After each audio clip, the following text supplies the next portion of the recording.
Baik, Assalamualaikum warahmatullahi wabarakatuh. Selamat sore waktu Indonesia Barat dan mungkin selamat pagi waktu Qatar ya dokter. Kami ucapkan selamat datang kembali dalam acara Sehati ini sekedar edukasi kesehatan awam. Sehati ini selalu kita ingat di minggu kedua setiap bulannya kita akan selalu hadir kembali untuk mengupas fakta-fakta menarik tentang kesehatan dan kita akan bisa berdiskusi interaktif bersama pakarnya. Baik, sebelumnya mohon izin memperkenalkan diri, saya Ula Hanifah selaku host pada sore hari ini yang akan memandu kegiatan Sehati pada hari ini. Untuk Sehati pada seri kali ini sangat spesial karena kita menyambut adanya bulan suci Ramadan, membahas mengenai mitos dan oleh pakar-pakarnya, yakni dengan narasumber kita yang utama, yakni Dr. Raden Argarini, Magister Kesehatan PhD. Beliau merupakan KPSS 2 Ilmu Kesehatan Olahraga FK UNER. Dan narasumber kita yang kedua ini Dr. Widati Fatmaningrum, Magister Kesehatan Spesialis Gizi Klinik. Beliau merupakan spesialis gizi klinik Fakultas Kedokteran Universitas Airlangga. Kedua narasumber ini sudah sangat luar biasa menguasai dalam bidang mungkin dari keolahragaan atau mungkin bagi para peserta sekalian yang masih ingin menjaga dietnya, boleh bertanya-tanya dengan ahli gizi klinik kita. Dan tentunya kalau put ada moderator-moderator kita yang cantik-cantik yakni Dr. Fresia Novita Kusuma Wardani. Beliau juga merupakan spesialis gizi klinik. Jadi meskipun nanti akan dipandu oleh moderator yang juga handal di bidangnya, dan ada juga dokter cantik Dr. Linda Astari, SPDVE Subspesialis DTF INS DVF ADV. Beliau merupakan sekretaris program studi SB1 Dermatologi, Venerologi, dan Estetika Fakultas Kedokteran Universitas Airlangga dan juga RSUD Dr. Sutomo. Dan beliau juga menjabat sebagai Ketua Perdoski Cabang Surabaya. Jadi mungkin kalau nanti agak nyeleneh dikit tanya bagaimana tetap cantik di bulan suci Ramadan, boleh ya Dr. Linda ya dok. Baik, baik kalau begitu. Sebelum kita lanjut ke acara utama, mungkin kita akan dengarkan terlebih dahulu kata sambutan dari Ketua ID Cabang Surabaya kepada yang kami hormati Dr. Brahmana Askandar Cokro Prawiro, Spesialis Obstetrik Ginekologi Subspesialis Onkologi. Kami persilakan. Ya, Assalamualaikum warahmatullahi wabarakatuh. Selamat siang, selamat pagi jam 10 untuk Dokter Iqbal di Qatar, gitu ya.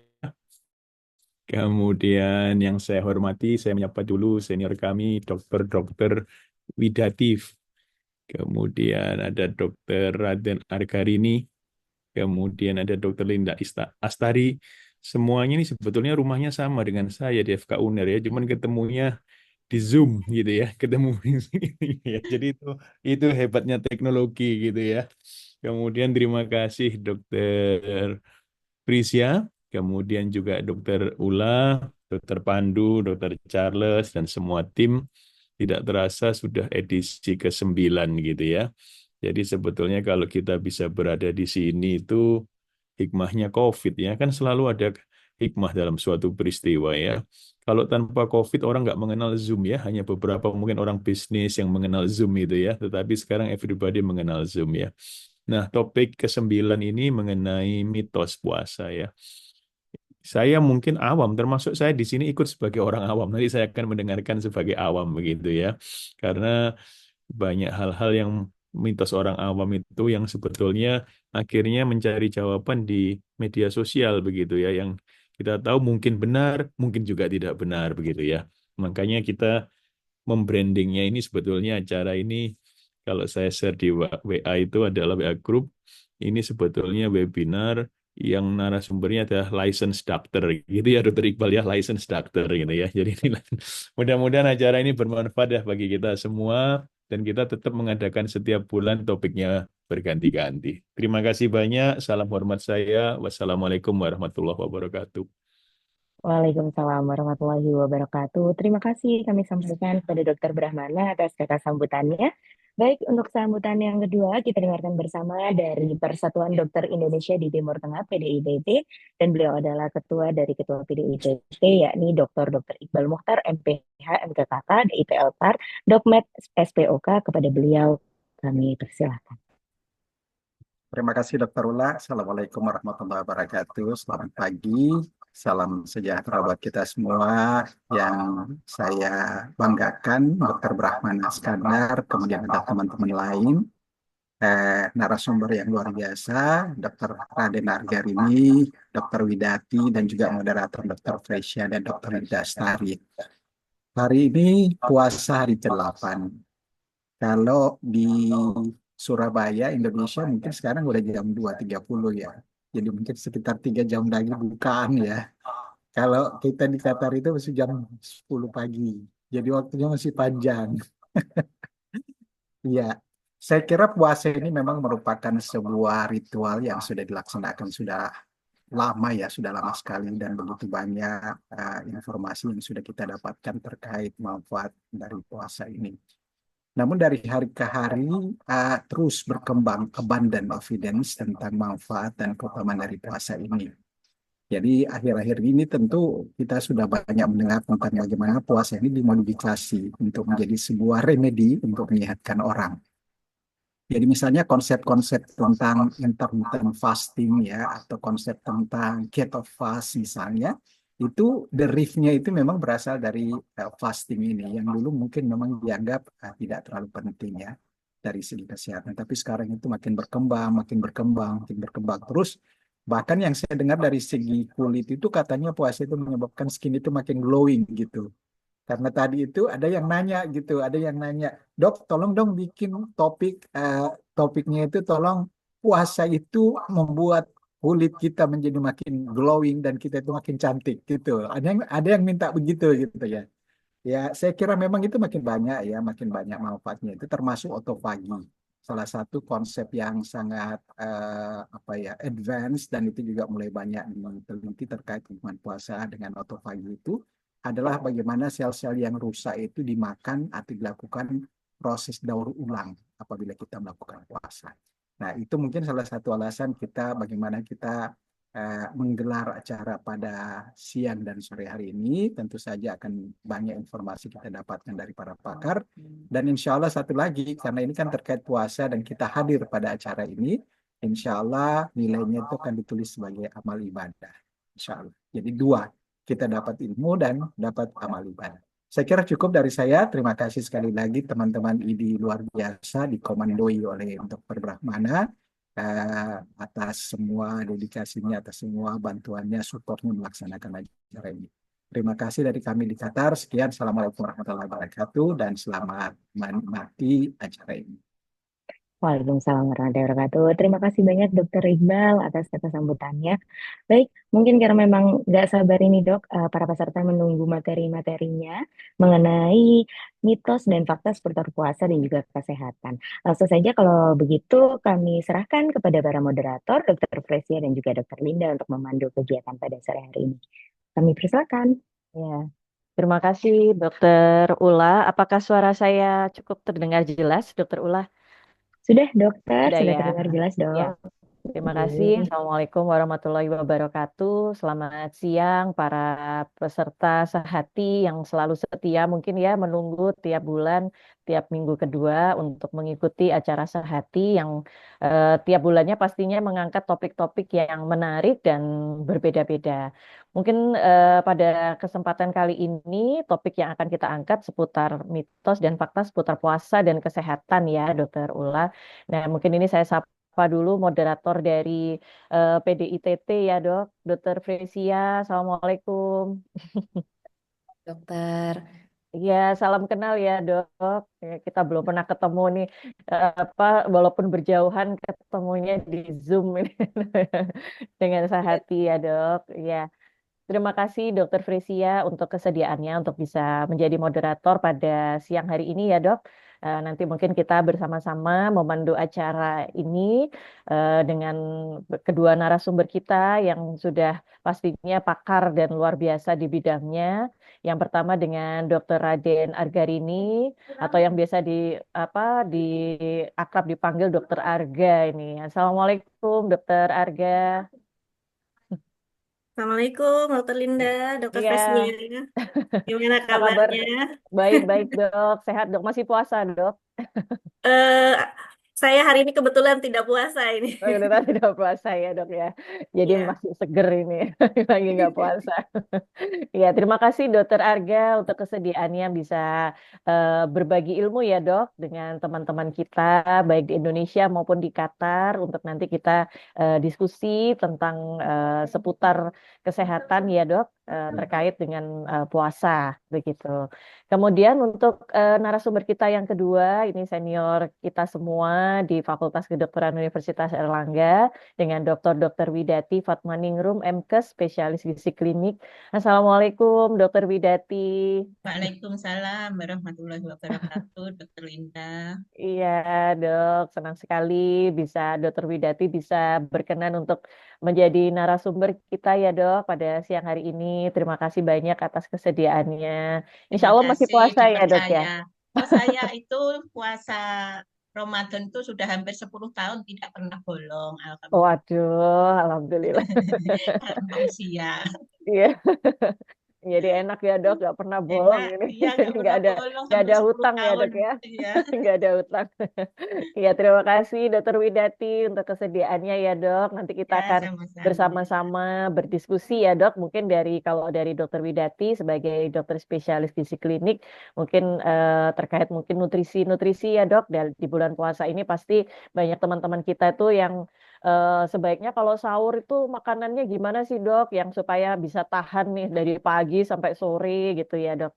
Kemudian juga mungkin buka puasa ini juga yang baik itu seperti apa nutrisinya dan juga mungkin dari sisi olahraganya juga ini kalau nanti dari Dokter Arga mungkin juga bisa menyampaikan olahraga-olahraga yang disarankan mungkin ya dok ya. Nah mungkin dari Dokter Arga atau Dokter Widati apakah mungkin ada sedikit slide begitu dok untuk sebagai prolog yang mungkin sudah disiapkan dari Dokter Arga atau Dokter Widati? Ya. Dari Saya Dokter ada Arga ada ya, Dok? Iya. Oh ya, mungkin dari Dokter Arga dulu tidak apa-apa ya, Dok, Dokter Widati. Nggih, nanti Oh, setelah itu dengan Dokter Widati. Saya persilahkan Dokter Arga, monggo, Dok. Kalau mungkin bisa menampilkan sedikit slide untuk prolog ataupun pengantar diskusi kita pada sore hari ini. Saya persilahkan Dokter Arga. Saya izin share screen ya, dokter. Yes, silahkan. Saya dikasih waktu berapa menit ini, Dokter Linda?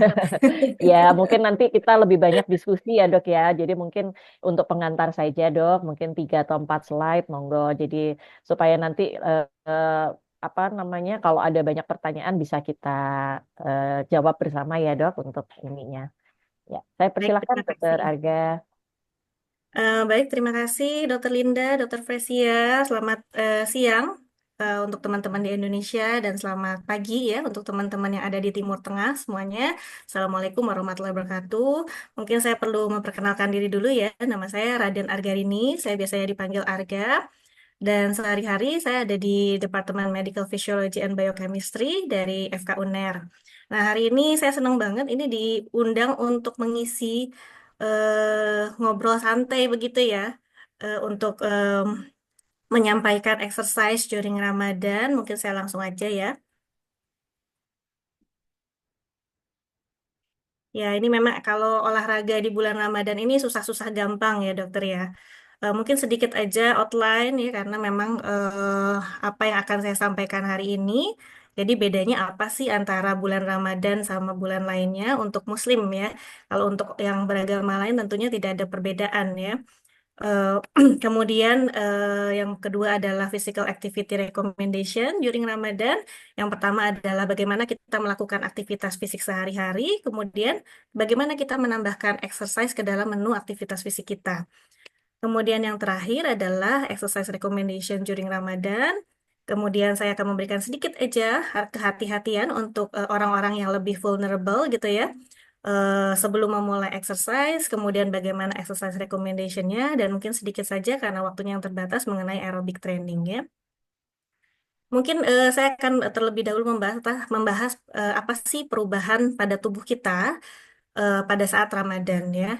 Yang jelas karena kita berpuasa dan berpuasanya itu cukup lama tanpa makan dan tanpa minum gitu ya, maka kita ada energy restriction ya. Yang sedikit berbeda mungkin ya kita kalau misalnya melihat di reference-reference ada intermittent fasting. Nah, intermittent fasting ini kan masih boleh minum ya, minum yang berwarna bening atau misalnya minum yang berwarna tanpa gula gitu ya. Nah ini kalau bulan Ramadan ini kita kan ada periode yang cukup panjang tanpa adanya intake baik dari minuman maupun makanan ya. Kemudian juga ada infleksibilitas dari waktu kita untuk makan sama minum. Jadi kita harus benar-benar bisa mengatur ya bagaimana nanti pada saat olahraga itu jangan sampai mengganggu puasanya kita atau ibadahnya kita yang lainnya ya. Kemudian ada perubahan dari dietary choice-nya, nanti mungkin akan disampaikan lebih banyak oleh Dr. Widati. Dan yang tidak kalah pentingnya juga pada saat puasa ini, karena kita harus bangun pagi-pagi sekali gitu ya, dan juga kemudian ada yang ibadahnya sampai dengan malam hari, ini kadang-kadang kita juga ada gangguan pada sleep ya, pada tidur kita. Sehingga kemudian kalau saya secara fisiologis pastinya juga ada circadian rhythm, gangguan pada atau perubahan pada circadian rhythm. Dan yang terakhir adalah juga biasanya physical fitnessnya ini berubah juga ya. Dan kadang-kadang kita juga punya nih subjective feeling, kayaknya rasanya tuh lemes gitu ya pada saat bulan puasa, apalagi pada saat minggu-minggu pertama. Nah ini mungkin kalau kita udah masuk minggu kedua nih, ini udah agak lewat ya untuk rasa-rasa males atau magernya itu ya. Sehingga kalau misalnya di dalam fisiologi ini ada perubahan dari mulai metabolismenya, fisiologikalnya, dan juga yang tidak kalah penting adalah dari hal psikologis. Kemudian ada beberapa orang yang mungkin saya garis bawahi begitu ya, untuk yang lebih vulnerable pada saat berpuasa. Apalagi kalau misalnya nanti melakukan exercise ya. Jadi misalnya pada usia yang lebih tua ini kita harus lebih berhati-hati. Kemudian kalau misalnya tadinya kita itu orang-orang yang malas-malesan atau ya jarang beraktivitas fisik atau jarang berolahraga, sedentary dibandingkan dengan orang yang aktif gitu. Kemudian gender ya, wanita sama laki-laki ya.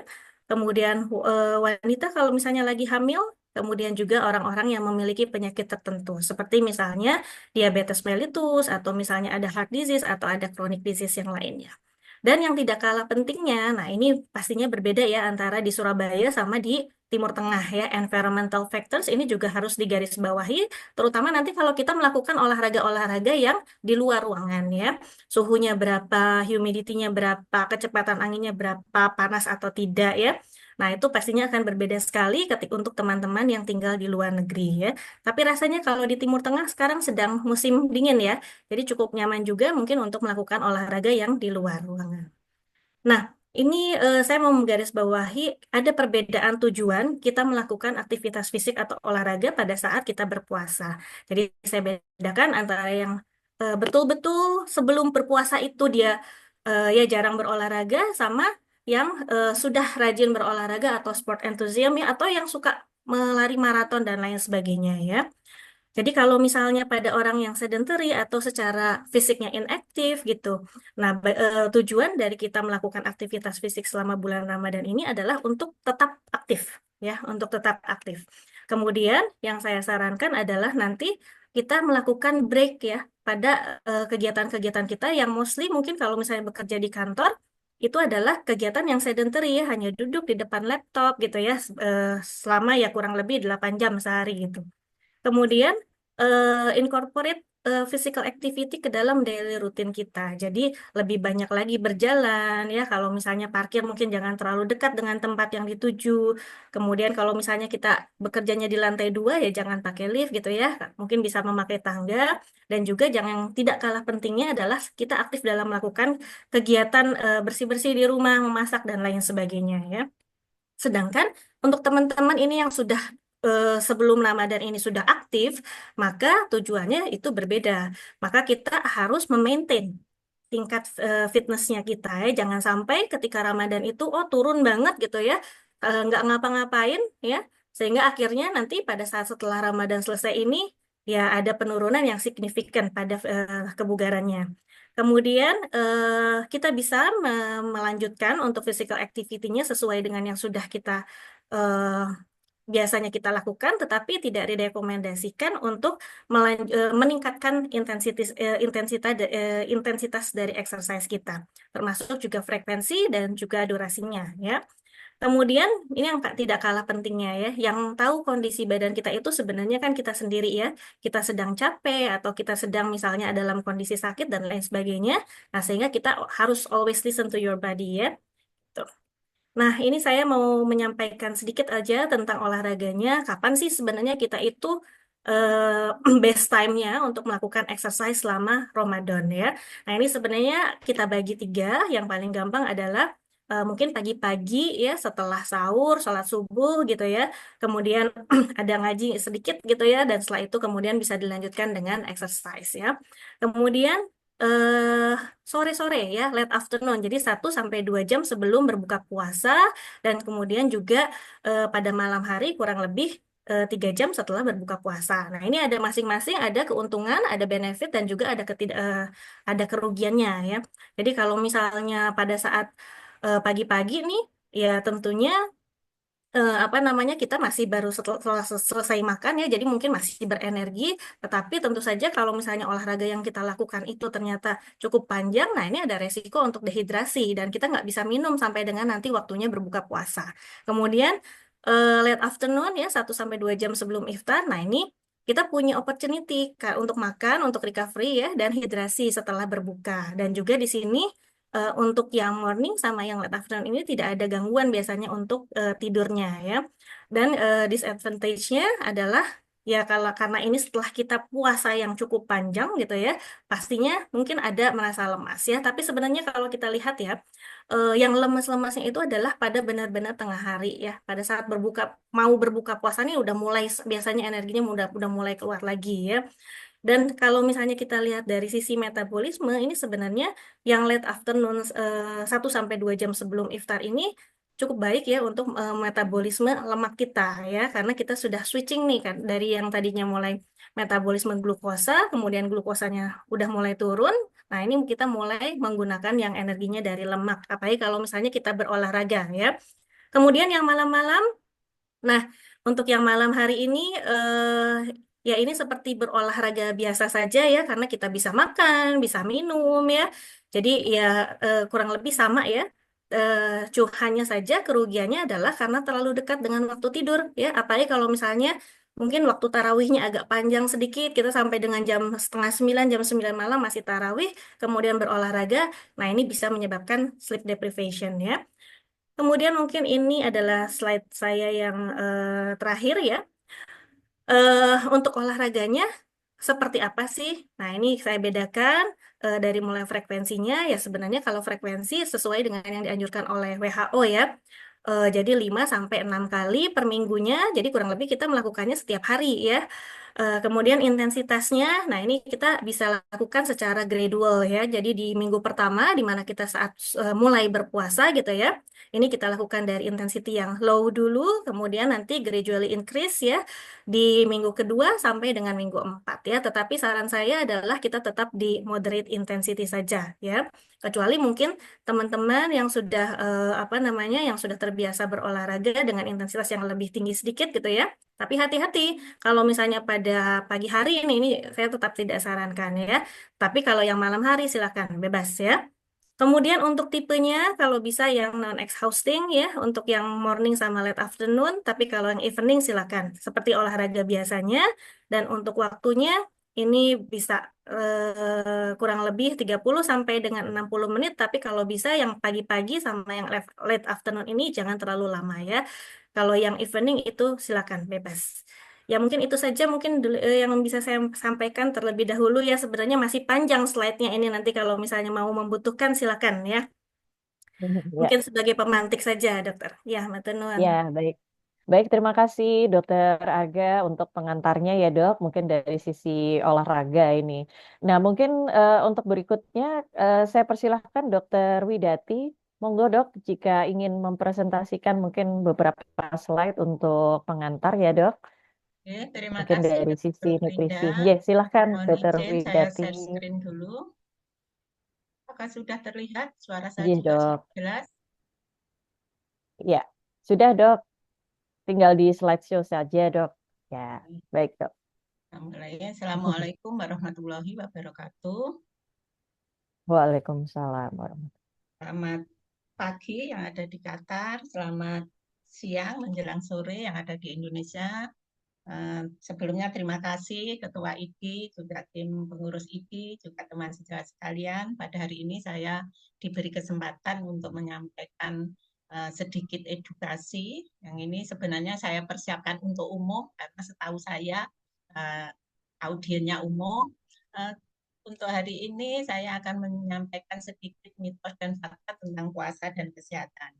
Di hari ini yang kita sampaikan tinjauan dari isi.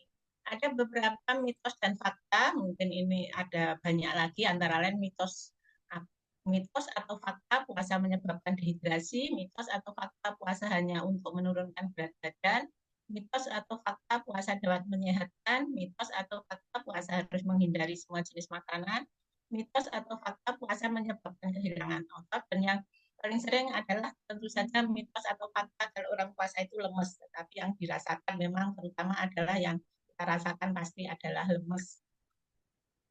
Sebenarnya bagaimana kesehatan itu dipengaruhi oleh nutrisi saat puasa? Sebenarnya asal yang kita makan itu seimbang, kalau di bidang gizi itu apa yang kita makan yaitu apa asupannya dengan kebutuhannya itu seimbang, tentu saja akan mempengaruhi status gizi. Jadi kalau yang dimakan sama dengan yang dibutuhkan, itu status gizi akan baik. Kalau status gizi baik, tentu saja dampaknya adalah kesehatannya akan meningkat. Lain lagi kalau terjadi bagaimana asupan itu melebihi dari kebutuhan, bisa juga terjadi asupan itu tidak sesuai kebutuhan atau kurang dari kebutuhan, tentu saja itu mempengaruhi kesehatan. Dan kalau dikaitkan dengan puasa, tentu saja itu semuanya juga tergantung apakah puasa itu mempengaruhi kesehatan atau justru malah mempengaruhi kesehatan dalam arti meningkatkan kesehatan atau menurunkan kesehatan. Itu juga tergantung yang kita makan apakah seimbang dengan yang kita butuhkan. Kalau di bidang gizi itu semuanya itu yang penting adalah seimbang, atau tidak boleh lebih dan tidak boleh kurang. Jadi ukurannya adalah sedang-sedang saja. Yang kita makan tidak boleh lebih, yang kita makan juga tidak boleh kurang. Jadi prinsipnya harus sesuai antara asupan dan kebutuhan. Sebenarnya apa yang terjadi pada saat orang berpuasa, yang utama adalah biasanya yang paling terasa dalam jangka pendek adalah terjadi penurunan kadar glukosa. Karena apa? Karena tidak ada asupan daripada makanan, sehingga meningkatkan sensitivitas insulin juga. Karena energi yang utama digunakan yang pertama kali tentu saja adalah glukosa dari darah, dan glukosa pada darah itu terutama didapatkan pada asupan yang kita makan, terutama dari karbohidrat yang mengandung gula. Selain itu, apa yang terjadi? Terjadi penggunaan cadangan energi, di mana penggunaan cadangan energi dari lemak dan glikogen tentu saja akan ditingkatkan pada saat puasa dibandingkan tidak puasa. Sebenarnya ini kalau penggunaan cadangan energi ini pada saat puasa ini menguntungkan bagi orang yang ingin menurunkan berat badan. Selain itu ada terjadi peningkatan ketosis. Ini biasanya setelah beberapa waktu berpuasa, di mana tubuh akan memulai memproduksi keton dari lemak sebagai sumber energi alternatif, terutama jika durasi puasanya cukup lama. Kemudian ada perubahan hormon seperti adrenalin dan kortisol dapat meningkat akibat kadar gula darah yang rendah yang dapat mempengaruhi pada metabolisme dan stres. Sebenarnya terkait dengan hormon adrenalin dan kortisol meningkat atau justru menurun atau tetap, itu semua kembali kepada kondisi seseorang. Jadi kalau di bidang gizi itu memang sifatnya individual, setiap orang tidak sama. Pada saat orang puasa ada yang kadar gula darahnya turun, tentu saja itu akan mempengaruhi adrenalin, kortisol. Kalau misalnya kadar gula darahnya tidak turun, masih baik-baik saja, tentu saja juga tidak akan berpengaruh. Jadi sifatnya individual untuk setiap orang. Selain itu ada proses autofagi, terjadi proses di mana sel-sel yang rusak atau tidak berfungsi akan diuraikan. Jadi pada saat puasa itu sebenarnya terjadi recovery. Jadi kalau melihat terjadi recovery, tentu saja itu sangat menguntungkan. Ibaratnya kita itu manusia itu seperti mobil kalau digunakan terus-menerus, tentu saja ada saatnya perlu perlu di tune up ya, perlu di recovery, perlu diperbaiki. Jadi itu menguntungkan. Tubuh kita itu komposisinya ada otot, ada lemak, ada tulang, dan organ lainnya, di mana komposisi tubuh ini dipengaruhi oleh nutrisi dan aktivitas fisik. Tetapi secara umum, komposisi tubuh manusia itu antara pria dan wanita tidak sama. Contohnya pada muscle tissue, di mana pada laki-laki 45%, perempuan 36%. Dan komposisi tubuh ini dipengaruhi oleh nutrisi yang kita makan. Jadi apabila asupan kita baik, tentu saja komposisi tubuh kita akan tetap baik-baik saja, tetapi pada saat kalau yang kita makan itu tidak seimbang atau tidak sesuai dengan kebutuhan tubuh, bisa saja terjadi perubahan komposisi tubuh. Tentu saja perubahan pada komposisi tubuh ini sangat mempengaruhi kesehatan seseorang. Di mana pada komposisi tubuh kita itu ada air, ini saya sampaikan cepat saja, air ini mengatur suhu tubuh, air membantu transportasi nutrisi, menjaga keseimbangan elektrolit, berperan dalam proses pencernaan, kemudian lemak sumber energi cadangan, kemudian melindungi organ vital, berperan dalam penyerapan vitamin yang larut lemak, memproduksi hormon, dan lain sebagainya. Kemudian otot untuk menggerak, mendukung postur tubuh, membantu metabolisme, tempat menyimpan glikogen, kemudian tulang, memberikan struktur dan dukungan bagi tubuh, melindungi organ-organ vital, menyimpan mineral, kemudian menyediakan tempat untuk produksi sel darah merah dan putih di sumsum tulang. Ada beberapa faktor yang mempengaruhi kesehatan. Kalau di bidang gizi yang nomor satu ada pola makan yang seimbang. Jadi pada prinsipnya sebenarnya pada saat puasa maupun tidak puasa kita itu tetap dianjurkan untuk makan yang seimbang. Apa makan yang seimbang itu yang perlu diperhatikan adalah aneka ragam makanan. Jadi makanannya puasa maupun tidak puasa sebenarnya itu sama saja. Aneka ragam itu terdiri dari karbohidrat, lemak, protein, vitamin, mineral, kemudian air, dan juga jangan lupa serat. Harus dikontrol porsinya, jadi porsinya jangan lebih dan jangan kurang, harus sedang-sedang saja sesuai dengan kebutuhan. Kemudian yang utama juga meminimalkan gula, garam, dan lemak atau minyak, karena pada gula, garam, dan lemak ini akan berisiko terjadi beberapa penyakit yang tidak diinginkan. Kemudian pada saat puasa juga aktivitas fisik diperlukan, seperti tadi sudah dijelaskan Dr. Arga, ada aktivitas fisik misalnya frekuensinya bisa 3 sampai 5 kali per minggu, latihannya 150 menit, kemudian aktivitas sehari memang tidak boleh dihentikan, jadi pada saat puasa pun mungkin merasa lemas, itu aktivitas sehari-hari harus tetap berjalan. Jadi bukan berarti berpuasa itu membuat kita itu mager, tidak seperti itu. Justru kalau saat berpuasa dan kita mager itu justru akan kelebihan cadangan energi. Jadi itu tadi yang mengakibatkan puasa itu sebenarnya kalau kita bicara fakta atau mitos ya bisa menyehatkan, bisa juga membuat sakit. Jadi itu semua tergantung dengan apa yang kita makan, aktivitas kita juga pikiran kita. Dan tentu saja kalau kita terkait dengan puasa agama, kalau saat sekarang ini kan puasa kita bicara terkait dengan puasa Ramadan, kalau terkait dengan stres itu bisa saja justru kalau pada saat puasa Ramadan itu kalau pikiran kita itu senang, pikiran kita itu bergembira menyambut Ramadan, tentu saja bukan kortisol yang meningkat. Tetapi kalau terkait dengan glukosa darah yang turun, tentu saja kortisol kita akan meningkat, adrenalin meningkat. Jadi semuanya itu tergantung pada individu masing-masing.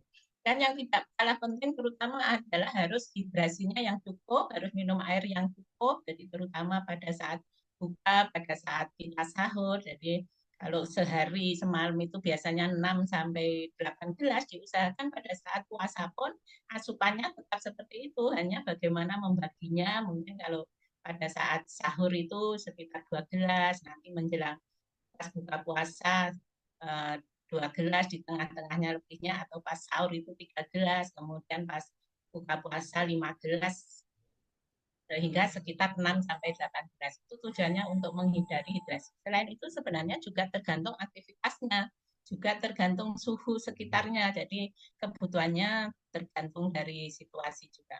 Kemudian hindari minum manis. minuman manis ini terutama untuk mencegah untuk terjadinya peningkatan kadar gula darah yang meningkat secara mendadak.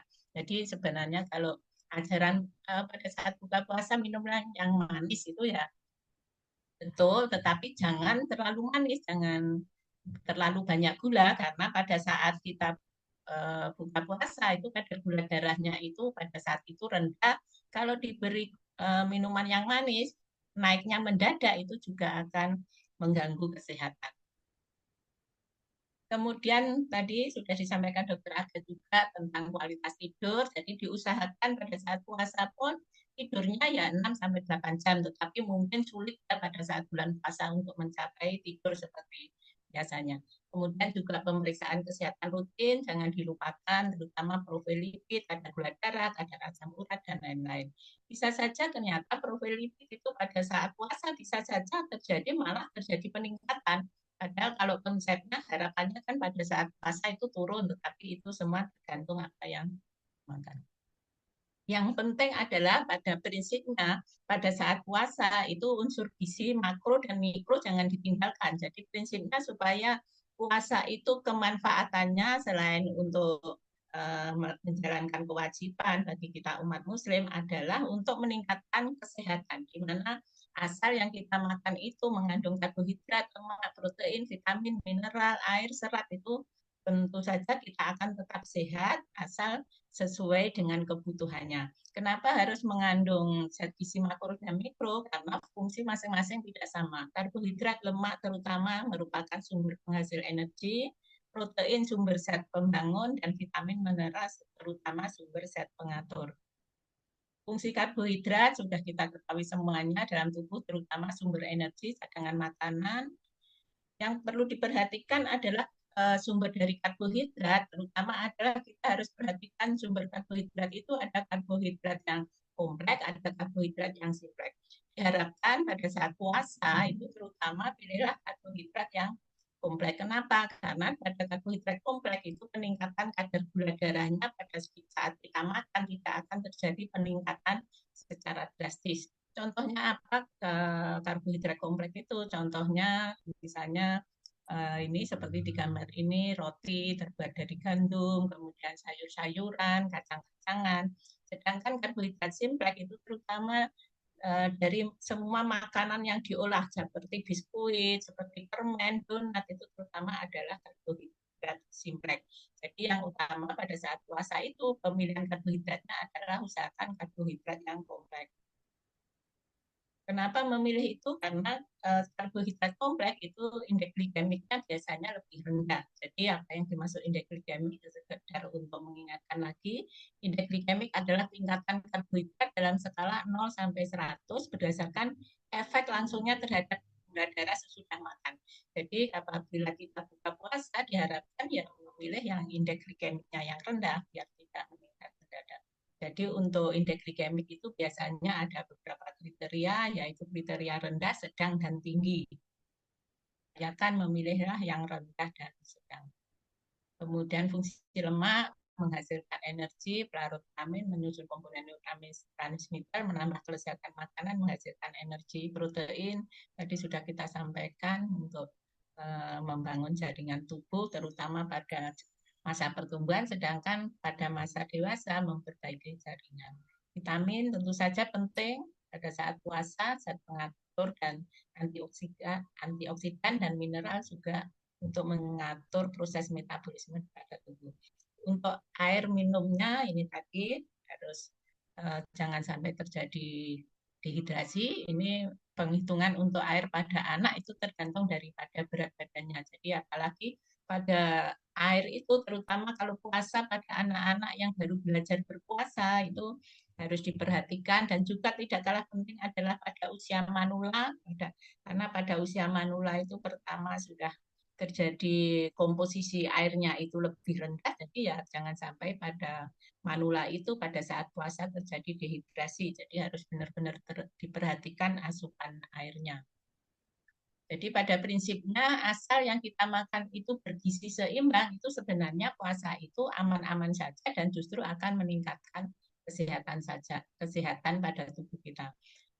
pada gizi seimbang itu kalau kita sebenarnya sudah punya pedoman gizi seimbang itu ada 4 pilar utamanya, yaitu yang pertama adalah makan aneka ragam. Jadi harus ada sumber makanan pokok, ada sumber lauk pauk, ada sumber sayuran, ada sumber buah, kemudian batasi gula, garam, dan minyak. Kemudian pilar yang kedua, biasakan pola hidup bersih. Jadi meskipun yang kita makan itu sudah bergizi, tetapi apabila yang kita masak itu tidak bersih, tempat memasak tidak bersih, tangan kita pada waktu makan tidak bersih, itu tentu saja akan mempengaruhi kesehatan karena akan mengakibatkan infeksi. Kemudian lakukan aktivitas fisik, tadi sudah dijelaskan Dokter Arga. Kemudian yang tidak kalah penting adalah memantau atau mempertahankan berat badan normal atau berat badan ideal. Jadi indikator apa yang kita makan itu sudah tepat atau belum secara jumlah itu bisa dilihat dari berat badan kita. Berat badan kita kalau dewasa sebaiknya dipantau paling tidak 1 bulan sekali atau maksimal 3 bulan sekali. Kalau pada masa pertumbuhan tentu saja 1 bulan sekali harus dipantau. Ini adalah gambaran seberapa sih porsi yang harus dimakan. Ini kalau ini pada piring itu dibagi 2, di mana yang setengahnya itu makanan pokoknya 2/3, lauk pauknya 1/3, yang setengah sebelah kanan itu sayurnya adalah 2/3, buah-buahnya adalah 1/3, dan minumnya adalah air putih. Ada tip aneka ragam makan seimbang, antara lain sarapan bergizi seimbang. Kalau di sini yang dimaksud sarapan bergizi seimbang tentu saja pada saat sahur. Jadi upayakan pada saat sahur itu sekitar 40%, jadi supaya seimbang sahur 40%, pada saat buka sampai mungkin sesudah tarawih itu sekitar 60%. Kemudian tingkatkan konsumsi buah dan sayur. Selain konsumsi sayur itu bisa digunakan sebagai sumber dari karbohidrat kompleks. Ada sayur dan buah itu banyak mengandung air sehingga bisa menghindari terjadinya dehidrasi. Dan minum air sebaiknya air putih, bukan air yang manis, bukan sirup. Pilih makanan yang diolah, dikukus untuk membatasi lemak tadi, karena pada bergizi seimbang itu harus dibatasi gula, garam, dan minyak.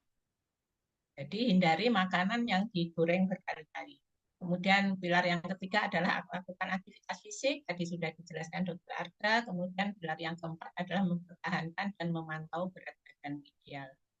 Manfaat puasa yang jika dilakukan dengan benar, jadi tergantung pemanfaatan puasa itu. Kalau benar, manfaatnya banyak sekali. Kalau tidak benar, tentu saja orangnya tambah sakit. Antara lain apa kemanfaatannya? Detoksifikasi, peningkatan metabolisme, kemudian meningkatkan sensitivitas insulin, perbaikan kesehatan jantung, mendukung kesehatan otak, meningkatkan sistem imun, meningkatkan kesehatan mental, perbaikan pola tidur, mengurangi peradangan, pengelolaan stres dan emosi. Saya kira itu yang bisa saya sampaikan. Terima kasih Dokter Linda, saya kembalikan. Terima kasih. Baik, terima kasih kepada Dokter Widati, kepada Dokter Arga. Tadi pemaparannya sangat menarik sekali, Dok. Em, ini menjadi informasi yang sangat berharga bagi kami. Ada juga tadi beberapa fakta menarik, misalnya seperti yang dipaparkan oleh Dokter Arga, bahwa berolahraga itu selama bulan puasa masih bisa dilakukan, yaitu tadi ada pilihannya pada 3 jendela waktu, misalnya pada pagi hari setelah sahur, atau 1 atau 2 jam sebelum berbuka dan 3 jam setelah berbuka. Kemudian tadi dari Dokter Widati ada pemaparan yang sangat menarik terkait pola makan gizi seimbang ya dok selama sahur dan berbuka puasa untuk bisa mendapatkan banyak manfaat kesehatan jika dilakukan dengan benar. Baik, untuk selanjutnya kita akan masuk ke sesi tanya jawab. Kami telah menerima beberapa pertanyaan dari peserta. Izinkan saya membaca pertanyaan pertama ya dok. Ini dari Dokter Brahmana nih dok, ada pertanyaan. em, Olahraga di bulan Ramadan itu lebih baik setelah tarawih atau sebelum sahur? Ini mungkin bisa dijawab oleh Dokter Arga. Silakan dokter.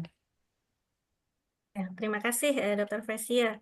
Untuk pertanyaan Dokter Brahmana ya tentang tadi sebenarnya tidak masuk ya ke dalam jendela olahraga saya, jendela waktu pada saat saya presentasi begitu ya. Betul, kita bisa melakukan juga sebelum sahur, tetapi kadang-kadang waktunya itu terlalu sempit. Karena kan kita bangun misalnya sahur itu waktunya kan pendek ya, karena kita baru bangun, kemudian nanti sudah keburu azan. Tetapi apakah boleh atau tidak, itu boleh saja, tetapi kami sarankan untuk melakukan olahraganya yang low to moderate intensity saja dan jangan terlalu lama gitu ya. Karena tidak boleh juga kita tidak, bukan tidak boleh sih sebenarnya, lebih baik kita itu olahraga ada jeda waktu dengan makan. Makannya makan besar kan ya kita pada saat sahur. Kemudian kalau misalnya dibandingkan dengan pada saat malam hari, mana yang lebih baik? Nah, ini kalau secara umum olahraga pada saat tubuh kita masih fresh itu lebih baik dibandingkan dengan olahraga pada saat kita sudah melakukan aktivitas itu seharian. Apalagi kalau misalnya kita melakukannya kan biasanya kalau malam itu kita harus iftar dulu ya. Kemudian apa namanya? Jadi kurang lebih itu sudah cukup malam ya, mungkin jam 8.30 kita paling cepat ya. Di mana ya harusnya itu sudah mendekati waktu-waktu tubuh kita untuk off. Jadi kalau ditanya mana yang lebih baik ya sebenarnya lebih baik yang pagi hari untuk tubuh kita. Tetapi kalau kita lihat dari perspektif waktu itu sangat sempit kalau misalnya kita lakukan sebelum sahur.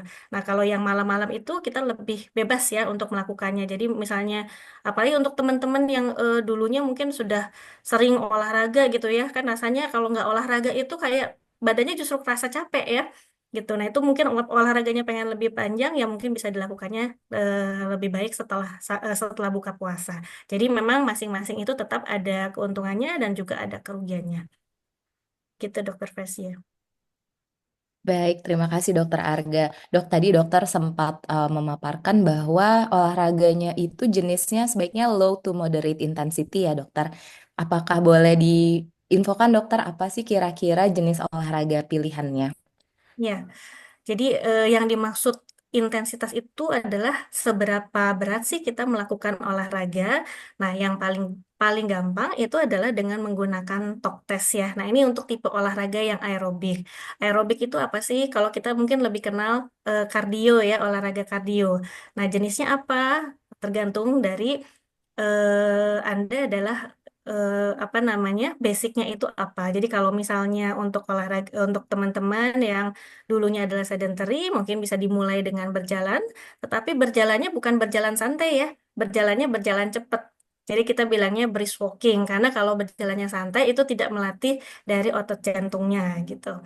Kemudian kalau misalnya yang sudah terbiasa, silakan dilakukan misalnya seperti yang dilakukan seperti biasanya ya. Jadi misalnya sudah biasa jogging ya silakan jogging. Kemudian kalau misalnya yang senang dance ya, dance aerobik ya, atau misalnya ada yang suka pilates ataupun yoga, silakan melakukan olahraga yang biasa dilakukan. Atau malah yang suka running ya, yang sudah pace-nya itu udah cepet-cepet, ya boleh saja dilakukan. Karena intensitas itu dikembalikan ke kemampuan individu masing-masing.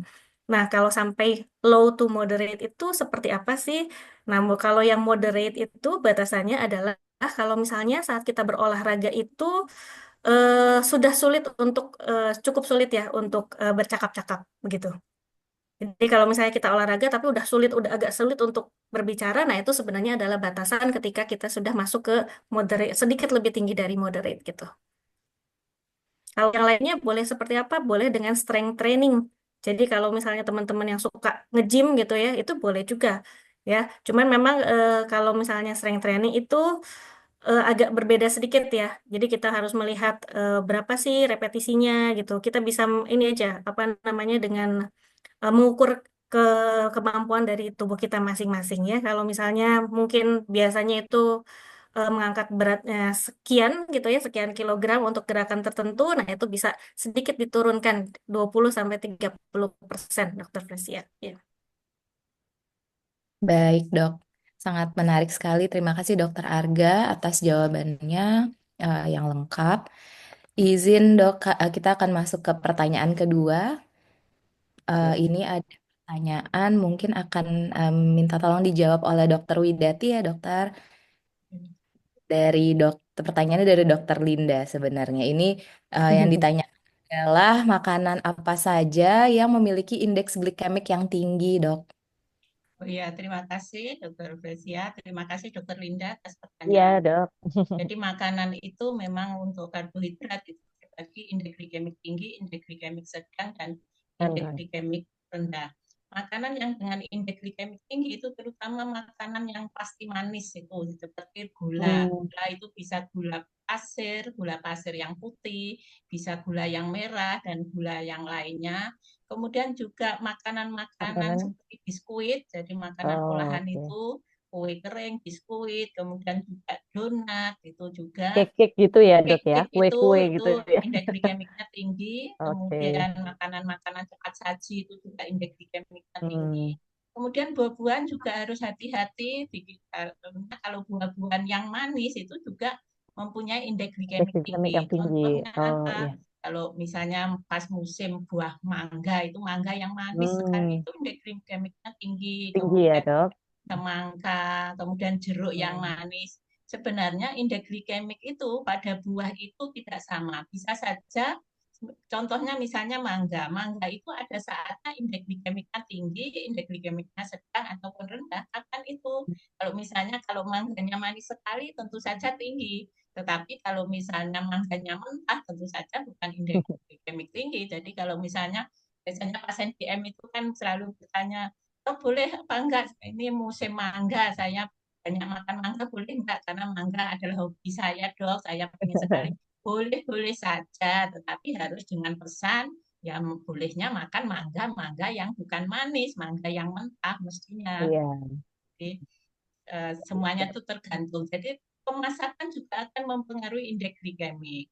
Kemudian apakah makanan tersebut dimakan berbarengan dengan makanan lain itu juga akan mempengaruhi indeks glikemik. Misalnya makanan indeks glikemik tinggi dimakan bersamaan dengan makanan yang indeks glikemiknya rendah, misalnya dimakan dengan sayur-sayuran, itu biasanya makanan yang indeks glikemiknya tinggi itu akan menjadi turun tidak setinggi apabila dimakan langsung. Sendiri Jadi gitu ya, misalnya Dok? kita makan gula langsung dengan makan gula yang dicampur dengan sayur, misalnya bikin jus sayur, itu tentu saja indeks glikemiknya itu akan berbeda. Sedangkan contoh makanan dengan indeks glikemik sedang itu adalah contohnya misalnya pada roti yang terbuat dari gandum, tetapi kalau roti putih itu juga hati-hati, itu biasanya indeks glikemiknya tinggi. Yang roti putih itu kalau roti gandum, jadi kalau suka roti ya pilih roti tawar yang gandum.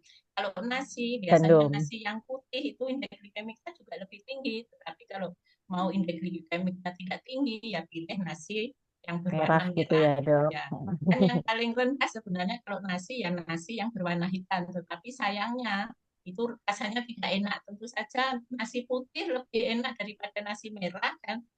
Nasi merah lebih enak daripada nasi hitam. Memang yang bikin enak adalah gulanya. Gulanya. Ya, itu. Kemudian yang indeks glikemik rendah tentu saja adalah antara lain kacang-kacangan, kemudian biji-bijian, kemudian sayuran hijau, itu Dokter Linda, itu Iya, Dok. bagian makanan dengan indeks glikemiknya. Iya, Ya. baik. Terima kasih, Dokter Widati. Menarik Ya, sekali ya, sama-sama. Dokter Fresia ya. Ternyata memang apa namanya perlu kita ketahui juga ya mana-mana yang indeks glikemik. DVE itu ini dok seperti jerawat itu.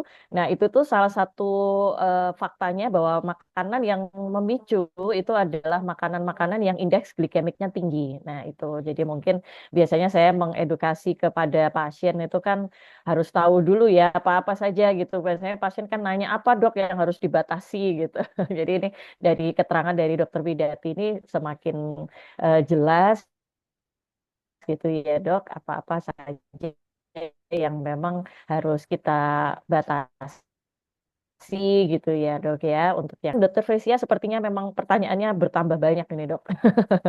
Ya, Dok, Ya, ini semakin banyak ya dok. ya silahkan dok. Pertanyaan selanjutnya ya dok, ini dari Dokter Iqbal nih. Dokter Iqbal menanyakan, mungkin ini akan dijawab oleh Dokter Widati.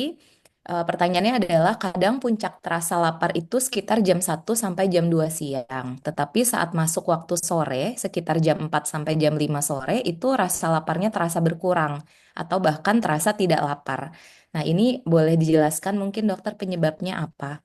Ya, terima kasih. Jadi pada prinsipnya energi yang paling mudah digunakan dan paling cepat itulah adalah energi yang terbuat dari gula atau glukosa, terutama sumber makanannya adalah karbohidrat. Pada saat orang puasa itu begitu sahur, pada saat sahur itu tentu saja sahurnya mengandung makanan yang mengandung gula, itu kadar gula darahnya itu masih Iya. tinggi. Tetapi pada saat sudah menjelang siang itu kadar gula darahnya itu sudah mulai turun. Disitulah kita akan kelaparan. Jadi pada saat kadar gula darahnya turun itu kelaparan, tetapi tubuh kita itu Allah begitu luar biasa, kita itu banyak adaptasinya, meskipun kita kondisi kelaparan, tetapi kita itu masih punya cadangan. Jadi pada saat kita kadar gula darahnya sangat turun, kita akan menggunakan cadangan, kita masih punya cadangan yang ada di otot, yang ada di hati, kita masih punya glikogen. Jadi dengan adanya adaptasi yang pada saat awalnya kelaparan itu kemudian glukagon akan terjadi pembentukan karbohidrat akan dihasilkan gula. Jadi gula itu didapatkan dari glikogen yang ada tabungan pada tubuh kita.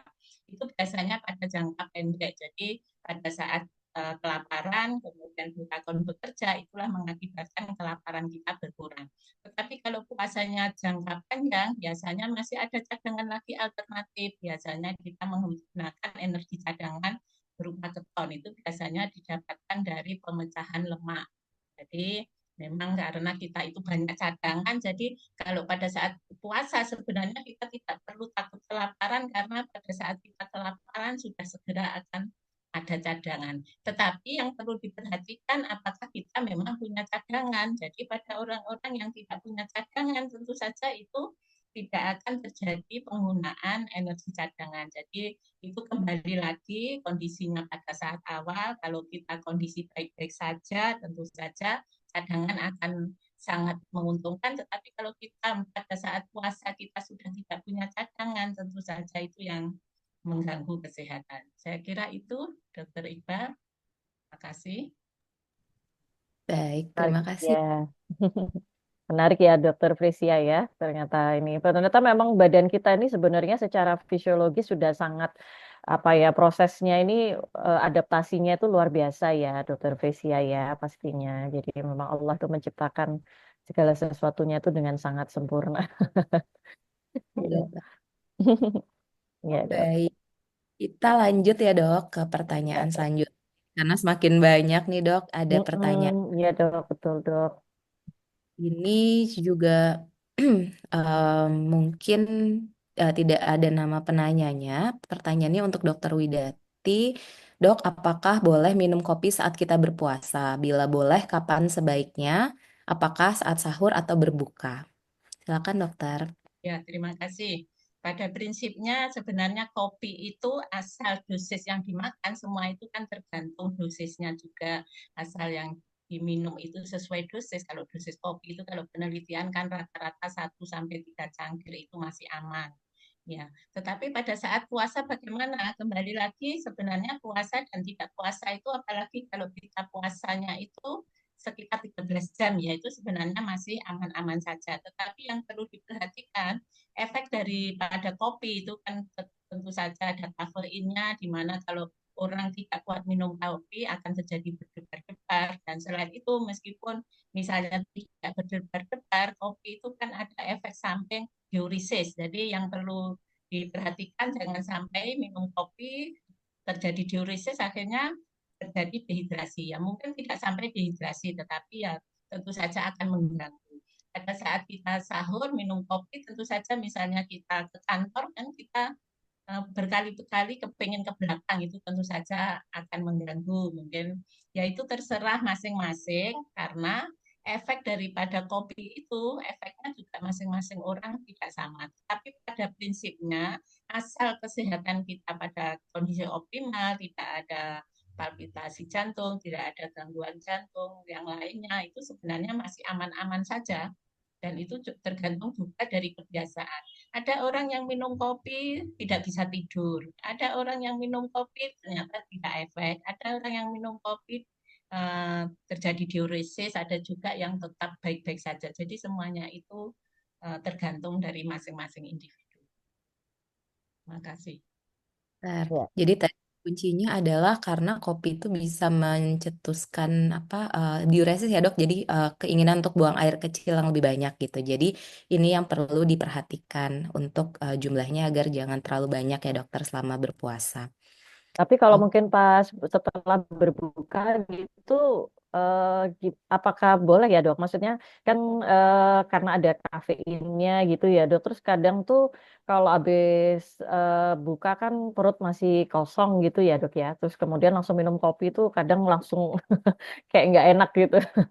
Atau mungkin setelah makan buka gitu ya dok, boleh minum kopi nih pada saat malam harinya itu dok. Memang pada prinsipnya kopi itu juga merangsang asam lambung. Jadi sebaiknya terutama untuk para penderita gastritis atau orang mempunyai gangguan asam lambung itu sebaiknya kopi diminum pada saat perut kita sudah isi. Jadi tidak boleh Hmm. kopi kita minum pada saat perut kosong karena akan meningkatkan peristaltik daripada lambung kita dan itu akan mengganggu. Jadi bisa terjadi sebah, bisa terjadi mual-mual.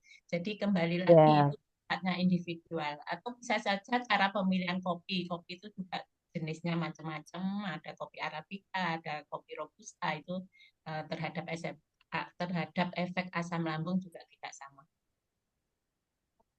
Ya. Baik, terima kasih Dokter Widati. Ya. ini terkait ada juga nih dok pertanyaan yang mirip. Jadi tadi dokter Widati mengatakan ada penderita GERD. Nah ini ada pertanyaan bagaimana tips diet untuk penderita GERD supaya tidak kambuh saat berpuasa. Mungkin tadi selain apa minum kopi ya dokter ya, adakah tips lainnya dokter? Terima kasih. Jadi pada penderita GERD, pada prinsipnya pada saat berpuasa maupun tidak berpuasa, pertama janganlah memakan makanan yang merangsang asam lambung. Itu yang pertama. Apa saja makanan yang merangsang asam lambung? Tentu saja antara lain makanan yang terlalu pedas, kemudian makanan yang terlalu asam, kemudian minuman yang bersoda dan lain-lain itu dihindari. Kemudian juga kalau yang dimakan itu seratnya terlalu tinggi, itu juga akan meningkatkan asam lambung. Jadi tentu saja antara orang sehat dengan yang berbeda. Kalau pada orang sehat, terutama lebih dianjurkan harus tinggi serat. Tetapi pada orang yang dengan berat itu tentu saja makanannya kan harus lebih lunak. Karena apa? Karena biar tidak memperberat kerja jantung. Kemudian selain itu diupayakan ya hindari seperti kopi itu tentu saja tidak boleh ya. Jadi pada saat meskipun perut tidak kosong pada orang yang punya gangguan itu tentu saja meskipun perut tidak kosong pada saat minum kopi tentu saja akan meningkatkan asam lambung. Kemudian bagaimana tentu saja pada saat pada saat sahur ya terutama kan pada saat sahur itu pada prinsipnya karbohidratnya harus cukup. Jadi karbohidratnya harus cukup secara total tadi kalau kalorinya itu kan sekitar 40 sekitar begitu ya diusahakan sahurnya itu 40% dari kebutuhan energi sehari semalam diusahakan itu tadi tidak terlalu banyak makan makanan yang merangsang itu tadi dan kalau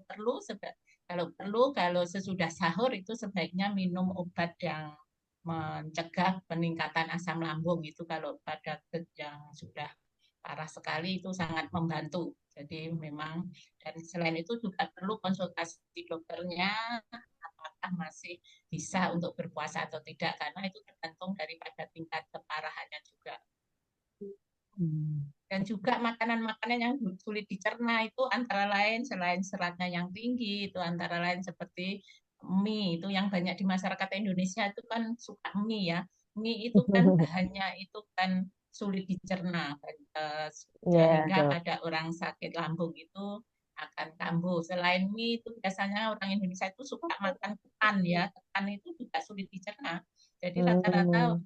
rata-rata masyarakat kita itu sudah tidak makan pedas, sudah tidak makan kecut, sudah tidak makan kopi, tetapi setelah kita anamnesis lebih lanjut, sukanya makan mie, kemudian sukanya sarapannya juga ketan, itu yang sering terjadi. Iya, khasnya orang Indonesia itu Khasnya kalau orang Indonesia, iya ya kalau mie nggak sama makan nasi ketan itu gitu. iya ini ya dok ya apa nggak makan. Iya betul betul betul. Iya, Baik. iya, Dokter Fresia, eh, ini ya dok, apa namanya, mungkin terkait ini ya pertanyaan yang masuk ya dok ya. Ini kan ada yang menanyakan terkait pola tidur ini dok. Benar. Pertanyaan dari apa Ibu Kartika Dewi ya dok. Bukankah ketika puasa di bulan Ramadan ini pola tidur kita jadi berkurang? Tadi disebutkan pola tidur jadi membaik. Nah itu gimana tuh ceritanya? Nah ini mungkin saya ingin bertanya juga ke Dokter Arga ya dok ya, terkait pola tidur ini dan kaitannya juga dengan olahraga ya dok. Tadi itu kan kalau yang olahraga setelah berbuka itu waktunya mungkin bisa lebih dari 60 menit.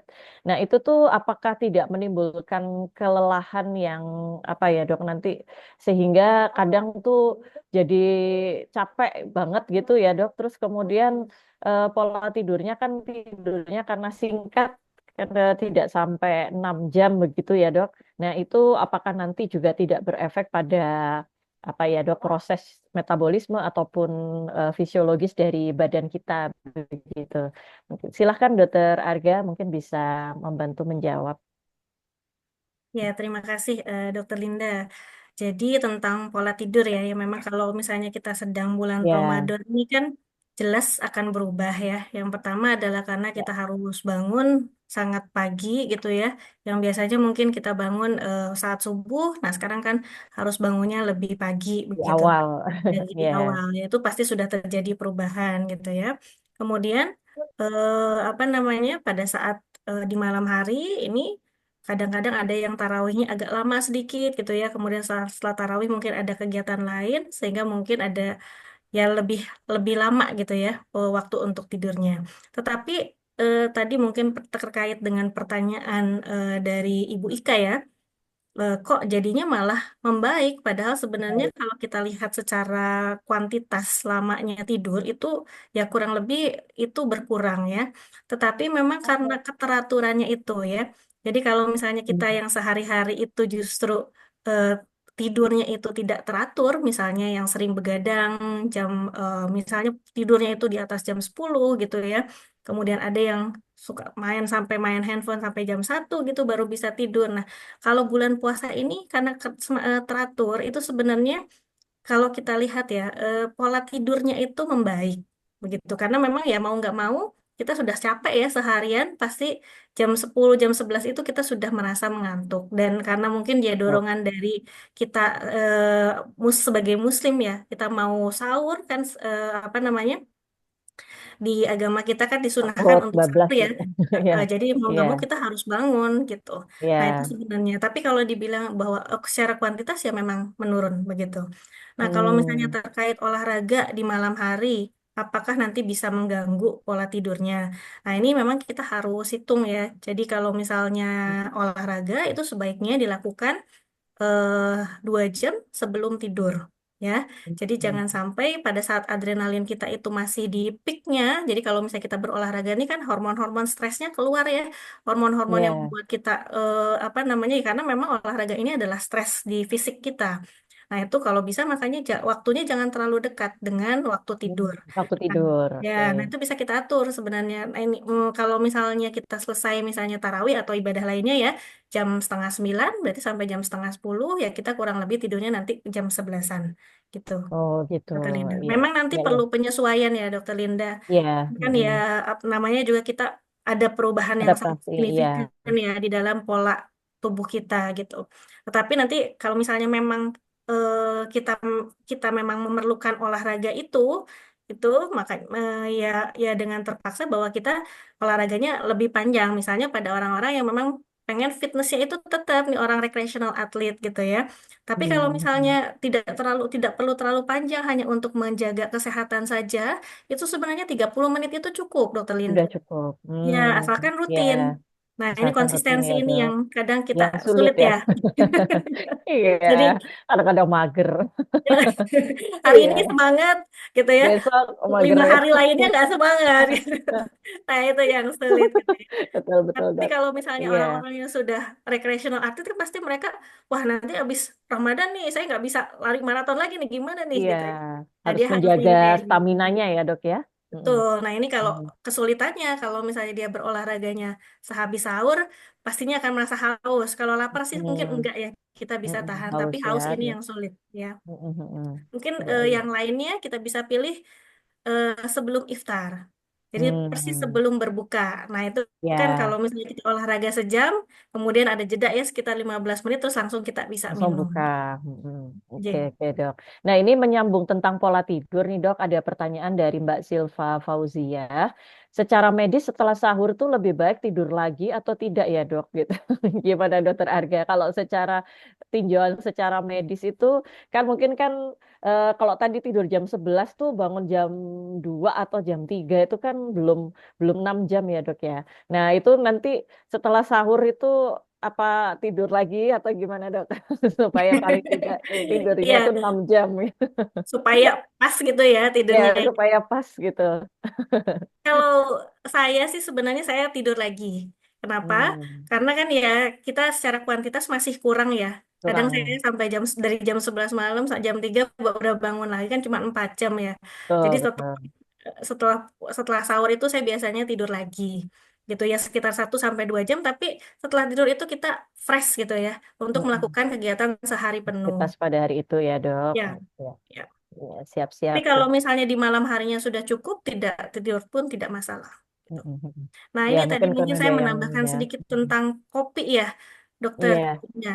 Jadi kalau iya. misalnya kita tidur lagi, ini setelah sahur, itu biasanya terganggu. Karena kita biasanya pengen buang air kecil terus tuh. Habis. Iya tipis-tipis terus ini Iya, jadinya. jadi malahnya jadi nggak bisa tidur gitu. Ya. Ya, ya, baik-baik. Terima kasih, Dokter Arga, atas penjelasannya. Dokter Frisia, tampaknya di kolom chat ya, itu tadi ada pertanyaan terkait susu ya. Kalau tadi kan pertanyaannya kopi nih. Nah, ini sekarang ada juga yang menanyakan tentang susu yang cocok diminum saat puasa. Iya, mungkin monggo mungkin Dokter Frisia bisa membacakan pertanyaannya, Dok. Baik, tadi ini ada pertanyaan ya dokter dari Pak Galuh di Hong Kong. Jadi pertanyaannya adalah jenis susu apa yang bagus saat diminum saat berpuasa, yang bisa menjaga ketahanan tubuh karena ritme kerja yang banyak jalan dan mungkin ritme kerja yang berat gitu ya. Mungkin bisa dijawab Dokter Widati, silakan dokter. Ya, terima kasih. Jadi ini tentang terkait dengan susu. Sebenarnya pada prinsipnya kebutuhan orang itu kan tergantung dari tidak sama ya, tergantung dari umurnya, tergantung dari jenis kelaminnya, dari aktivitasnya. Tentu saja susu yang diminum pada anak-anak beda dengan yang untuk dewasa dan beda lagi untuk manula. Kalau susu pada anak-anak, misalnya anak-anak sedang puasa, itu tentu saja kalau asupan anaknya itu kurang, itu masih baik memang ditambahkan dengan susu, karena khawatirnya kalau anak-anak itu pada masa pertumbuhan itu kan membutuhkan protein yang tinggi. Jadi pada anak-anak itu perlu diberikan susu untuk tambahan meningkatkan asupan protein yang kurang. Tetapi itu pun tergantung usianya. Jadi tentu saja untuk anak usia 7 tahun yang sedang berlatih puasa beda dengan anak yang usia 12 tahun tentu saja beda. Tetapi pada prinsipnya susu yang dipilih ada gulanya jangan terlalu tinggi. Jadi diutamakan pada masa pertumbuhan itu adalah proteinnya yang tinggi untuk gulanya sesuai dengan kebutuhan. Sedangkan pada usia dewasa, tentu saja pada orang dewasa itu kebutuhannya juga tidak sama. Kemudian pada saat puasa gitu, kalau kita memang khawatir kekurangan Kekurangan asupan protein, energi jadi gitu ya terutama dok, susu itu kan diambil protein. proteinnya, juga kalsiumnya, boleh-boleh saja minum susu, tetapi kalau misalnya kebutuhan proteinnya itu sudah terpenuhi, misalnya sudah lauknya makan ikan, ayam, telur, dan sebagainya, itu sebenarnya tidak harus minum Udah susu. cukup. Sudah cukup, karena susu itu adalah termasuk golongan protein. Tetapi ya boleh-boleh Hmm. saja kalau memang suka minum susu, tetapi tentu perlu diperhatikan jangan sampai kelebihan juga. Karena kalau protein berlebih itu tentu saja akan mengganggu fungsi ginjal ya. Jadi protein juga tidak boleh berlebihan. Dan yang terutama Berlebihan. kalau dewasa juga yang diperhatikan adalah gulanya. Karena kalau orang dewasa itu gula darah itu kan cepat sekali naik. Selain dipilih susu yang gulanya rendah, juga jenis lemaknya. Jadi lemak itu ada yang Yang low lemak fat gitu jenuh, ya, Dok ya? ya ada lemak jenuh, ada lemak tidak jenuh. Jadi lebih baik dipilih yang low fat. Jadi itu akan lebih aman karena orang dewasa itu mudah sekali untuk kelebihan Gampang ya. Kalau anak itu lebih risikonya itu kekurangan, kalau orang kekurangan. dewasa itu kelebihan. Beda lagi dengan pada manula. Pada manula itu kan sudah ada proses di mana ototnya itu juga mulai menurun, beda daripada orang dewasa. Pada manula itu protein meningkat lagi dibandingkan dewasa. Jadi ya proteinnya tinggi, kemudian juga tetap low fat, kemudian juga gulanya itu sebaiknya rendah. Jadi memang sumber dari beberapa penyakit kalau kita ketahui semuanya itu ada gula itu Gula ya, Dok sumber ya. dari Sumber penyakit segala itu. sumber. Tetapi juga harus diperhatikan jumlahnya. Kadang-kadang semua orang jadi takut makan gula. Nah, Iya, sebenarnya asal sesuai dengan dengan dosisnya, porsinya ya, Dok ya. sesuai dengan porsinya tidak apa-apa. Dan kalau misalnya minum gula tetapi habis itu mager atau tiduran, tentu saja gula akan menjadi penyakit. Tetapi kalau misalnya seorang atlet habis minum manis, habis itu gerakannya luar biasa, olahraganya luar biasa, ya gulanya sudah langsung habis kepakai. Habis. Jadi tergantung dari aktivitasnya juga. Ya, baik-baik, Dok. Baik. Oke, jadi mungkin itu ya, Dokter Fresia ya, yang perlu diperhatikan ini terkait Ya, pemilihan susu. betul. Menarik tadi bahwa asupan masukan makanan dan pengeluarannya dalam bentuk aktivitas fisik itu sebaiknya memang seimbang ya, Dokter Widati, sehingga tidak Ya. menimbulkan penyakit di kemudian hari. Nah, itu juga mungkin bisa sedikit menjawab pertanyaannya Pak Galuh.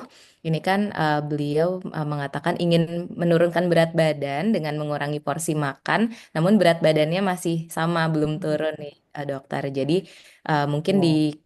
puasa Ramadan ini tadi kuncinya itu salah satunya adalah tadi Pak menjaga asupan makan yang masuk dan pengeluaran dari aktivitas fisik. Mungkin itu ya dokter. Kemudian kita lanjut ke pertanyaan selanjutnya. Ini juga untuk Dokter Widati. Pertanyaannya adalah berbuka dari Pak Ibrahim, berbuka yang berlebihan seperti balas dendam secara medis itu akan berakibat apa, dokter? Mungkin maksudnya Ya. makan banyak gitu ya, Dok ya. Iya, iya. Ya, jadi tadi sudah disampaikan makan Langsung itu banyak ini harusnya makannya. adalah aneka ragam dan seimbang. Seimbang apanya ya? Seimbang dengan kebutuhannya. Jadi kalau kebutuhannya misalnya seseorang itu misalnya berat badannya 60 kilo, kebutuhannya biasanya sekitar 30 kali 60 misalnya ya 30 kali 60 kebutuhannya adalah misalnya 1.800 kalori.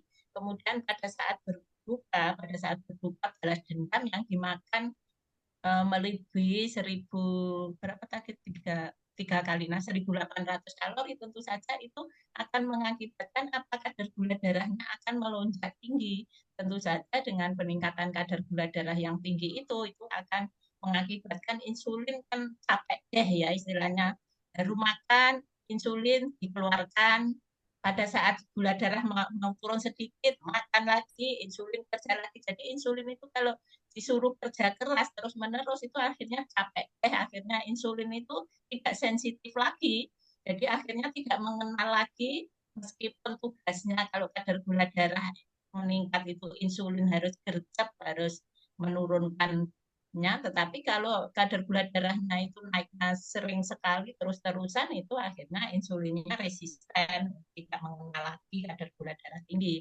Apa dampaknya kalau insulin resisten? Tentu saja kalau insulinnya resisten itu akan mengakibatkan hiperglikemi, kadar gula darahnya naik tinggi terus-menerus karena makan terus-menerus, dan dampaknya adalah tentu saja adalah terjadi penyakit diabetes mellitus DM tipe 2 itu yang sering terjadi. Demikian Dokter Ya. Lesia, Dokter Lesia. Ya. Baik, iya untuk resistensi insulin ini memang sudah sering disebut-sebut ya dokter menjadi awal dari berbagai macam penyakit. Tadi Dokter Widati Ya. menyebutkan mellitus, kemudian ternyata juga dari penelitian-penelitian terbaru dikatakan bahwa itu menjadi awal dari penyakit seperti penyakit jantung dan stroke, kemudian penyakit kulit juga ya Dokter Linda ya. Ya, betul. Ya, ya, iya, Dokter Vesia. Tadi menyimak tentang berbuka ya, Dok ya. Saya jadi teringat juga pertanyaan mungkin ke Dokter Arga. Itu kalau misalkan kita berolahraga sebelum berbuka ya, Dokter Arga. Nah, itu kira-kira menu buka puasa yang disarankan untuk apa ya, mengganti nutrisi yang ini ya, yang keluar pada saat kita berolahraga itu minumannya ataupun jenis makanannya itu baiknya seperti apa ya, Dokter Arga?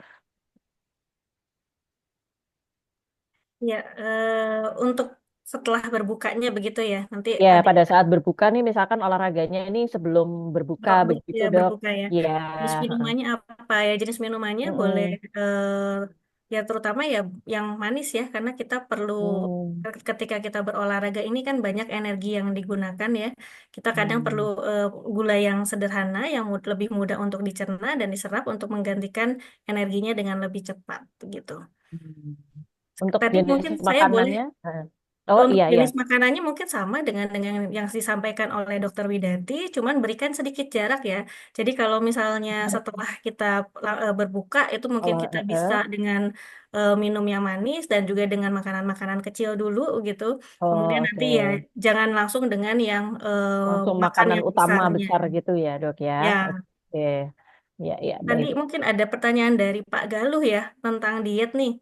Nah, ini olahraga Ya. yang baik untuk menurunkan berat badan itu sebenarnya yang 1 sampai 2 jam sebelum iftar itu, sebelum berbuka. Karena Sebelum berbuka ya, Dok.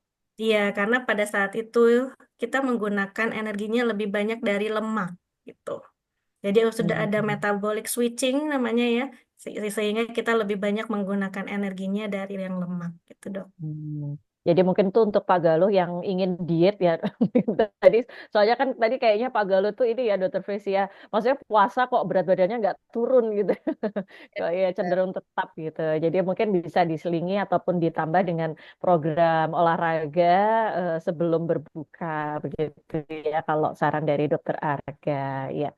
Ya, silahkan Dokter Fesi ya, mungkin sebenarnya masih ada ya Dok ya pertanyaan ya Dok. Hmm. Masih ada dokter, ini mungkin beberapa pertanyaan terakhir ya dok. Ya. Terkait spesifik nih dok dari Pak Mustafa, pertanyaan kepada dokter Widati, konsumsi durian apakah sehat dikonsumsi usai berbuka puasa dok? Berbuka. Baiklah, kembali lagi semua orang itu tidak sama. Jadi sebenarnya kalau durian itu kan kadar gula darahnya tinggi ya. Jadi kadar gula darahnya tinggi sebenarnya kalau pas berbuka puasa itu kan kadar gula darah kan yang rendah ya. Makan durian dengan meningkatkan kadar gula darah itu sebenarnya tidak apa-apa.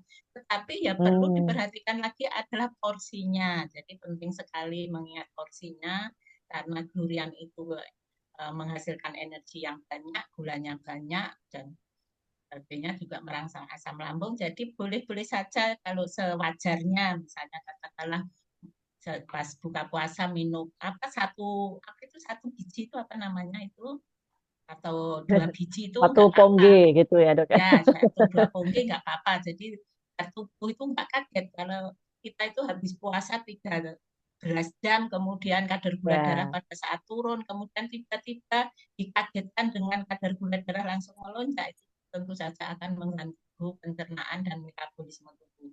Jadi prinsipnya jangan berlebihan, jangan pas buka puasa tiba-tiba makan durian 1 buah, itu jangan. Dan yang perlu diperhatikan Satu sekali lagi ini ya tadi dok ya. kadar gula darahnya itu melonjaknya cepat ya kalau pada durian itu ya sebaiknya pada saat buka puasa, meskipun ya memang kita harus makan yang manis-manis tetapi tetap dianjurkan porsi makan kita itu pilihlah karbohidrat yang kompleks, kemudian proteinnya itu usahakan tinggi karena untuk meningkatkan sistem Sumber imun. mana ya? Kemudian untuk lemaknya itu pilihlah lemak yang tidak jenuh. Jadi lemak itu juga ada 2 macam, lemak yang jenuh dan tidak jenuh. Lemak yang jenuh itu akan mengganggu kesehatan, jadi istilahnya makanan yang tidak sehat. Makanan yang lemak tidak jenuh itu adalah makanan yang sehat. Kita kadang-kadang merasa kekurangan makan lemak karena kita tidak sadar sebenarnya dengan kita makan ikan itu kan sudah merupakan sumber lemak yang tidak Sudah jenuh. sumber Kita makan alpukat itu sebenarnya sudah sumber asam lemak yang tidak yang jenuh. tidak Kita makan jenuh. kacang tapi merasa belum makan lemak, akhirnya merasa tidak apa-apa makan gorengan yang banyak saja. Saya sehari belum kemasukan lemak, biasanya begitu. Ya. Itu yang lemak yang tidak baik seperti gorengan itu harus dihindari, porsinya dikurangi dan ditingkatkan lemak yang Tidak jenuh. Ya. Ya. Ya, terima kasih Dokter Widati. Ini apa namanya penjelasannya ya Dok. Tadi ini Dokter Fresia tentang indeks glikemik tadi kan sebetulnya sudah sempat dibahas ya. Nah ini mungkin tapi ini apa ada peserta yang bertanya itu kalau secara lebih sederhana maksud indeks glikemik itu apa bedanya dengan kandungan gula? Mungkin kalau dari bahasa awam mungkin Dokter Widati bisa apakah sama dok dengan kandungan gula gitu, indeks glikemik ini? Ya, jadi indeks glikemik itu kecepatan peningkatan kadar gula darah sesudah kita makan. Jadi kalau kita itu makan kadar gula darah meningkatnya cepat, itu indeks glikemiknya tinggi. Tinggi ya dok. Kalau kita makan gula pasir, begitu kita minum, kita langsung berenergi karena apa? Karena kadar gula darahnya meningkat dengan cepat. Beda lagi kalau kita misalnya yang kita minum adalah air putih. Air putih kan relatif indeks glikemiknya hampir nol ya, jadi tentu saja tidak akan meningkatkan kadar gula darah. Jadi itu yang dimaksud indeks glikemik adalah angka kecepatan itu di ukurannya 0 sampai 100 ya. Jadi kalau yang paling tinggi ya 100, yang paling rendah adalah 0. Jadi kecepatan kadar gula darahnya meningkat. Terkait dengan kandungan gula, kalau kandungan gula itu karbohidrat itu bahan makanan yang mengandung karbohidrat itu mengandung gula. Tetapi gula itu ada macam-macam. Ada kalau karbohidrat itu ada monosakarida, ada disakarida, ada polisakarida. Di mana monosakarida itu indeks glikemiknya yang paling tinggi karena paling mudah diserap untuk meningkatkan kadar gula darah. Kadar gula darah. Ya, monosakarida, kemudian sesudahnya disakarida, itu biasanya karbohidrat sederhana. Sedangkan kalau polisakarida itu termasuk karbohidrat yang kompleks, itu meningkatkan kadar gula darahnya pelan sekali. Jadi misalnya kita makan gandum, gitu. Kita kan gandum itu kan juga karbohidrat, gula pasir juga karbohidrat. Tapi kalau gandum itu pada saat kita makan, peningkatan kadar gula darahnya itu pelan, itu termasuk polisakarida. Jadi jenis gula itu macam-macam. Jadi pilihlah yang bukan monosakarida, karena monosakarida itu termasuk karbohidrat simpleks yang paling tinggi kadar indeks glikemiknya. Tapi itu juga tergantung kebutuhan. Kalau misalnya anak sekolah di saat upacara tiba-tiba pingsan karena belum sarapan, tentu saja gula darah perlu ditingkatkan segera. Yang perlu diberikan adalah air gula. Ya. Tergantung kebutuhan. Jadi kebutuhannya ya dok ya. Ya, tidak selalu jelek ya dok. Tidak selalu jelek. Pertolongan pertama yang monosakarida. Ya. Oke. Ya. Ya, silakan Dokter Frisia. Sepertinya masih adakah dok pertanyaan yang belum terjawab? Terima kasih Dokter Widati penjelasannya dok tentang indeks glikemik.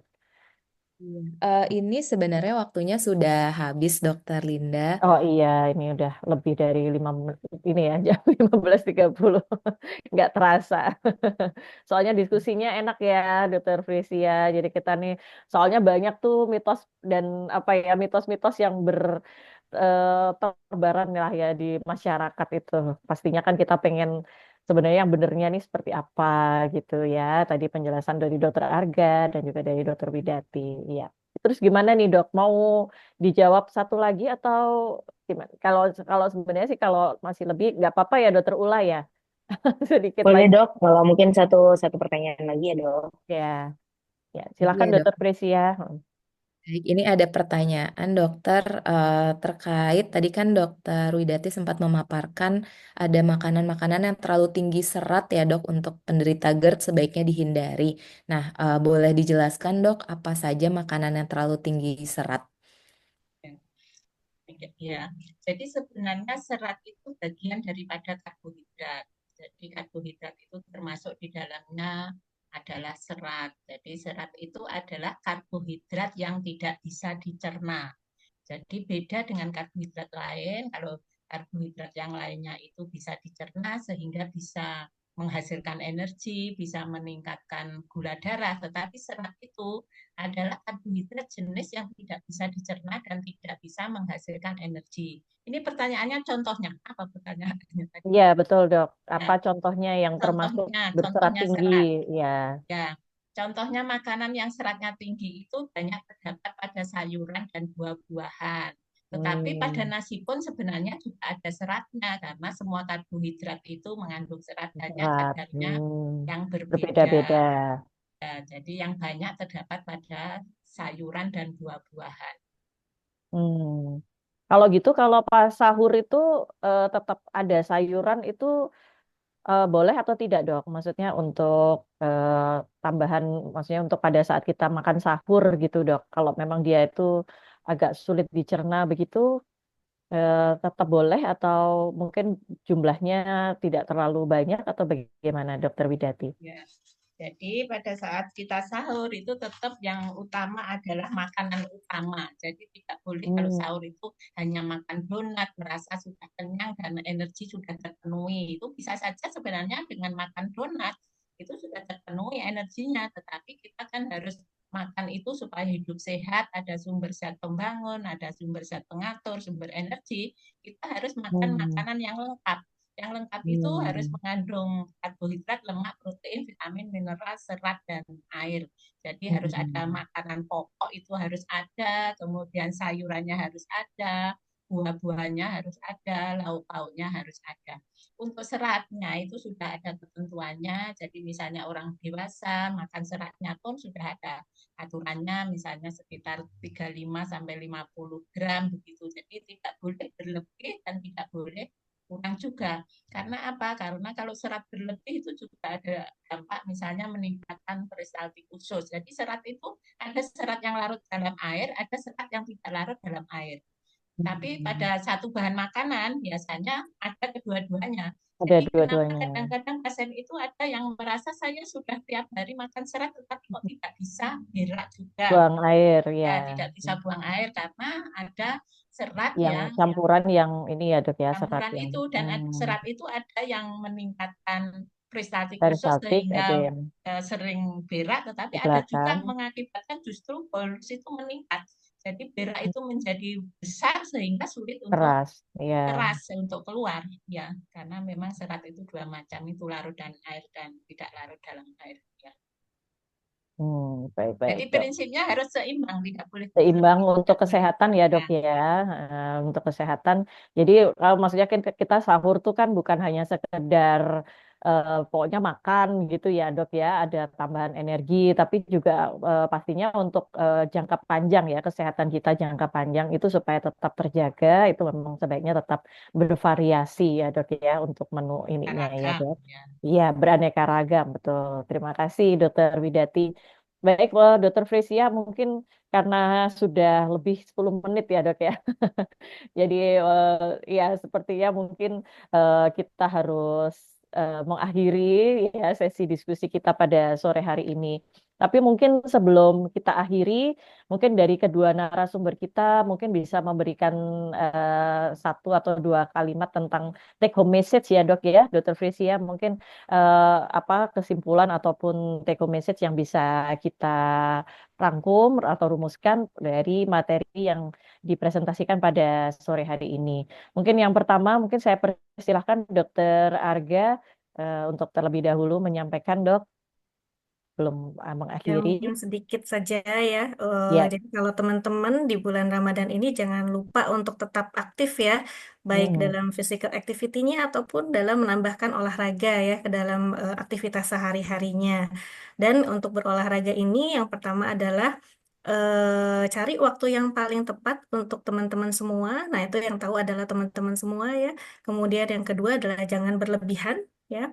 Yang ketiga adalah ketika kita berolahraga ini jangan lupa memperhatikan faktor nutrisi dan juga sebenarnya yang tidak kalah pentingnya adalah tadi tidurnya jangan sampai kurang ya supaya kita tetap fit dan juga tetap bugar selama kita tetap fit dan Sama tetap sehat berpuasa. ya. Itu aja mungkin Dokter Linda Iya, dan Dokter ya, Gracia ya. terima kasih Dokter Arga untuk take home message-nya ya dok. Iya. Berikutnya saya persilahkan Dokter Widati untuk pesan-pesan untuk para peserta sehati nih dok. Terima kasih. Jadi pada prinsipnya pada bulan puasa ini pesan untuk makanannya tetap jangan lupa makan harus aneka ragam. Jadi ada sumber karbohidrat, lemak, protein, vitamin, mineral. Kemudian jangan lupa perhatikan porsinya. Porsinya jangan berlebih dan juga jangan kurang. Dan juga harus membatasi pemakaian atau membatasi makan gula, garam, dan minyak atau lemak karena itu akan mengganggu kesehatan di kemudian hari.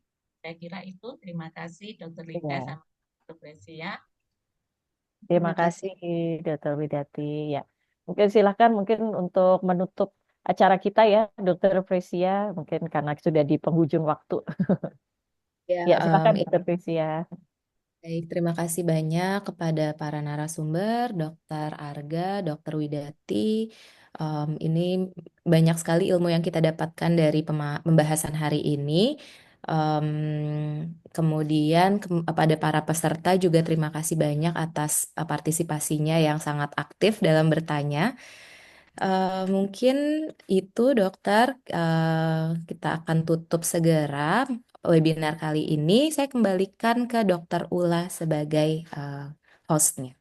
Silakan dokter. Terima kasy banyak Dokter Gracia, Dokter Linda, Dokter Widati dan juga Dokter Arga.